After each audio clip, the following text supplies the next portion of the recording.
सोमनाथाय नमः। ॐ मल्लिकार्जुनाय नमः।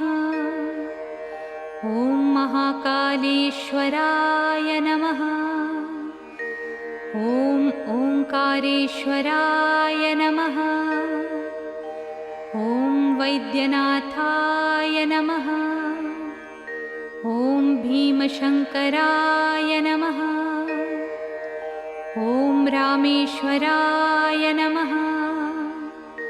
ॐ नागेश्वराय नमः।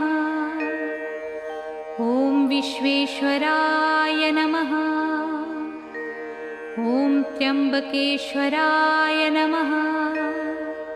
ॐ केदारेश्वराय नमः। ॐ भुस्मेश्वराय नमः।